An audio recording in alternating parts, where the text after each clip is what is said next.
드라마 조명가게를 보셨나요? 무빙 신드롬 이후 강풀 유니버스의 두 번째 작품으로 2024년 12월 디즈니 플러스에서 공개됐습니다. 웹툰 원작 드라마죠. 인적이 드문 동네의 어두운 골목길 끝에 있는 조명가게를 중심으로 조명가게 주인 정원영과 그곳에 찾아오는 손님들에 대한 이야기를 하고 있어요. 조명가게 주인 정원영, 주지훈 씨가 연기한 정원영은 365일 가게를 열고 있습니다. 어둡고 음침한 마을에서 조명가게는 가장 빛나고 환한 곳이었죠. 정원영은 손님을 맞이하고 이야기를 듣고 안내도 해주지만 그들에게 어떤 조명을 사야 한다든지 조명의 의미가 무엇인지 그런 이야기는 전혀 해주지 않습니다. 사실 이 드라마에서 다루고 있는 것은 사후세계인데요. 조명가게는 이승과 저승을 연결해주는 매개가 된 곳이라고 할 수 있습니다. 그러니까 조명가게는 사후세계에 있지만 완전히 죽지 않은 사람, 예를 들면 혼수 상태에 있거나 죽음을 앞두고 있거나 한 사람들이 어두운 동네를 헤매다가 조명가게에 들어와서 자신의 빛을 찾아가면 세상에서 다시 눈을 뜨게 되고 살게 된다는 거죠. 반면에 조명이 무엇인지 인지조차 못한다거나 두려워서 조명가게에 들어오지도 못하는 사람들도 있거든요. 그럼 그냥 그 사후세계에서 살게 되는 거예요. 그러니까 죽게 된다는 거죠. 조명가게에서는 자신의 빛을 스스로 찾아내야 한다는 것이 핵심 세계관입니다. 다른 사람이 알려주거나 정보를 주면 아무리 그 조명을 찾아도 소용이 없게 됩니다. 인간 스스로 그 빛을 찾아내야 하죠. 그것을 검열하는 게 조명가게의 주인인 정원영인 거예요. 혼수 상태에 있거나 병원에서 위독할 때 의사들이 이런 말을 하잖아요. 자신들은 해볼 거 다 해봤습니다. 이제는 본인의 의지에 달려 있습니다. 그런 말들을 하는데 사실 굉장히 애매한 말이잖아요. 죽음 앞에 있는 사람들이 어떤 의지가 있을 수 있을까요? 그 본인의 의지라는 말을 모티브로 잡아서 상상력으로 만들어낸 이야기가 바로 이 조명가게인 겁니다. 드라마에서는 버스 사고로 혼수 상태에 이르게 된 사람들을 중심으로 이야기를 진행하고 있습니다. 엄마가 조명을 사오라고 시켜서 매일 조명가게에 들르는 현주와 엄마의 이야기, 사랑하는 연인이었지만 혼수 상태 후 연인에 대한 기억을 잃은 현민과 그를 지키려고 몸부림치는 지영의 이야기도 있고요. 그 외에도 사고를 당한 사람들의 몇몇 이야기가 더해져서 조명가게 세계관을 확장시키고 있습니다. 그런데 저는 보면서 좀 의문이 드는 부분이 있었어요. 정원영이 종종 하는 말이 있거든요. 자신의 빛을 찾아내지 못하거나 이곳에 남게 되면 어떻게 되는지 누군가 물으면 꼭 이런 말을 합니다. 어디든 사람 사는 곳 아니겠습니까? 이게 무슨 말일까요? 그러니까 조명가게 세계관에서는 이승과 저승이 다 사람 사는 곳이라는 말이잖아요.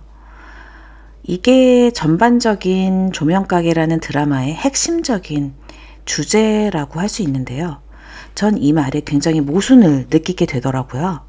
이 생에서 살아가는 것과 죽음 이후의 삶이 똑같다면 왜 굳이 조명가게를 가서 자신의 빛을 찾아야 하는 걸까?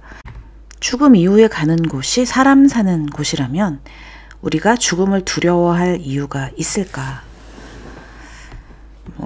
판타지 드라마인데 뭘 그렇게 따지냐고 하면 할 말은 없지만 그래도 주제의식이라는 게 있으니까요. 제가 생각했을 때 작가는 죽음 이후의 삶도 이 생에서의 삶과 크게 다르지 않다. 나로 살아갈 수 있다고 생각하는 것 같았어요. 기독교에서는 죽음 이후의 삶에 대한 이야기를 할 때 천국과 지옥을 말합니다. 구원받은 성도들만이 갈 수 있는 곳이 천국인데요.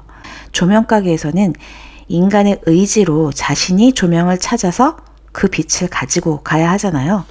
기독교에서는 자신의 의지로, 그러니까 자유의지로 할 수 있는 영역이 있긴 있는데 그것은 하나님을 믿는 것과 믿지 않는 것을 선택할 수 있습니다. 하나님이 강제로 우리를 복종시키는 것이 아니라 자유의지로 선택할 수 있게 하신 거예요. 이것은 하나님의 사랑의 원리라고 할 수 있는데요. 그래서 자유의지로 하나님과 십자가에서 부활하신 예수 그리스도를 믿으면 구원받을 수 있다는 이 구원의 원리를 말하고 있는 거죠. 그런데 조명가게에서는 자신의 의지로 삶을 선택할 수 있다는 거잖아요. 그렇다면 기독교에서 말하는 죽음 이후의 삶, 천국과 지옥의 진정한 의미는 무엇일까요? 레베카 맥러플린이라는 작가가 쓴 기독교가 직면한 12가지 질문이라는 책에 천국과 지옥에 대한 이야기가 있습니다. 성경의 관점으로 보면 천국은 대체로 어느 장소가 아니다. 천국은 하나님의 관계에서 누리는 충분한 복의 줄임말이다. 천국은 집으로 돌아온 탕자다. 천국은 기쁨의 눈물이 그렁그렁한 채로 남편에게 안긴 신부다. 천국은 새 하늘과 새 땅으로 거기에서 하나님의 백성은 향상된 부활의 몸을 입고서, 그러니까 지금 인간의 모습이 아니라 향상된 새로운 몸이라는 거죠. 부활의 몸.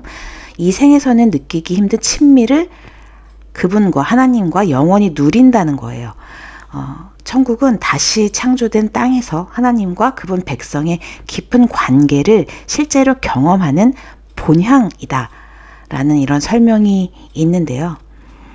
우리가 상상할 수 없는 차원의 곳이라는 것입니다. 지옥은 그 반대다. 지옥은 가산을 탕진해버린 아들의 눈앞에서 닫힌 문이요, 후회하는 순간 전달된 이혼 증서요, 범죄자가 공정하게 받는 당연한 벌이다.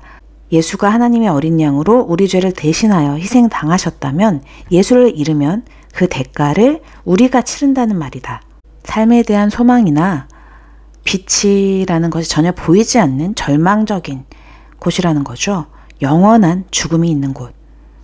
레베카 맥러플린이 말하는 핵심적인 내용은 천국과 지옥이라는 것은 하나님이 마음대로 만들어서 마음에 드는 사람을 천국에 보내고 못된 사람은 지옥에 보내고 이런 차원의 것이 아니라 하나님의 절대적인 속성인 사랑 때문에 반대급부인 죄에 대해 분노하실 수밖에 없었고, 인간은 하나님이 주신 자유의지가 있기 때문에 그 죄의 결과를 책임질 수밖에 없다는 것입니다. 그래서 가는 곳이라는 거예요. 그 죄의 결과를 예수님이 대신 십자가에서 죽음으로 받으셨기 때문에 부활하신 그를 통해 구원에 이를 수 있다는 것이고요. 이것이 곧 기독교의 본질이라는 것입니다. 변증론적인 설명이에요.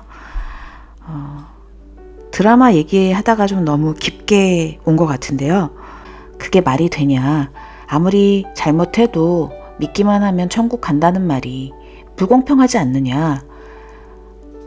기독교를 그런 식으로 왜곡을 하는데 그게 아니라 이 예수 그리스도를 믿는다는 것 안에 많은 내용이 포함되어 있어요. 그런데 단편적으로 믿는다면 천국 간다고?